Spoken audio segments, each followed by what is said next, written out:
ময়মনসিংহ শহরের সাহেব কোয়ার্টার এলাকায় ব্রহ্মপুত্র নদের পাড়ে অবস্থিত শিল্পাচার্য জয়নুল আবেদিনের সংগ্রহশালা, যেটি দেশের একটি গুরুত্বপূর্ণ সাংস্কৃতিক স্থাপনা।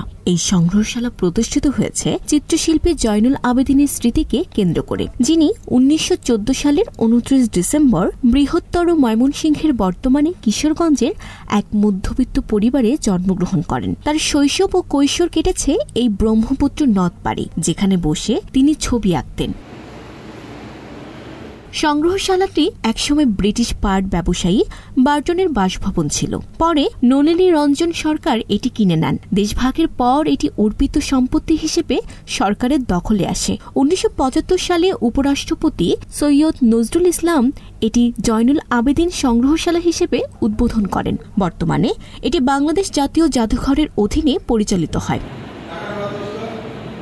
2 তলা ভবনের দ্বিতীয় তলায় রয়েছে 3টি গ্যালারি, যেখানে প্রদর্শিত হয় শিল্পাচার্যের 189টি মৌলিক চিত্রকর্ম এবং 53টি আলোকচিত্র ও জীবনী সংক্রান্ত তথ্য।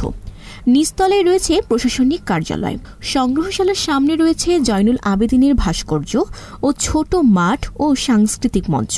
এখানে শিশুদের জন্য জয়নুল শিশু চারুপীঠে চারুকলা শিক্ষা দেওয়া হয়। প্রতি সপ্তাহে হাজারো দর্শনার্থী এখানে আসেন। প্রবেশ মূল্য প্রাপ্তবয়স্কদের জন্য 20 টাকা, বিদেশিদের জন্য 500 টাকা। এছাড়া রয়েছে মিলনায়তন, কটেজ ও চিত্রাঙ্কন প্রতিযোগিতার আয়োজন। সবচেয়ে বিখ্যাত চিত্রকর্মগুলোর মধ্যে রয়েছে দুর্ভিক্ষ, নদী পারাপারের অপেক্ষায় পিতা পুত্র এবং গুনটানা।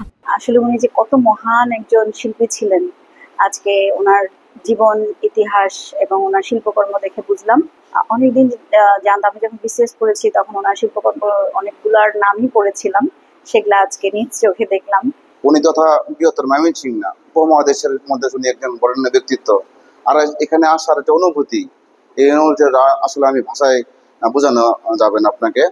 এবং এখানে যে বিস্ময়কর একটা অনুভূতি, সেটা হচ্ছে এখানে আসার পরে সবুজের সমারোহ, একটা মনোমুগ্ধকর পরিবেশ, আসলে এটা হৃদয় নিটানো একটা ভালোবাসা সৃষ্টি করে এখানে আসার পরে। ছাত্র হিসেবে আমি এখানে জয়নুল আবেদিন সংগ্রহশালায় আসছি জয়নুল আবেদিন সম্পর্কে একটু ধারণা নেওয়ার জন্য।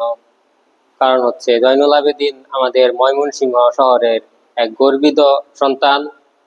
তার যে কৃতকলাপ কার্যকর্ম, এগুলো আমি বইতে অনেক পড়েছি, কিন্তু কখনো দেখার সুযোগ হয় নাই।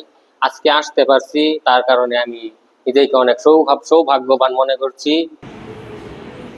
ময়মনসিংহের সংবাদদাতা জাহানুল করিম শিমুলের তথ্য ও ভিডিও চিত্রে টেক্সট রিপোর্ট।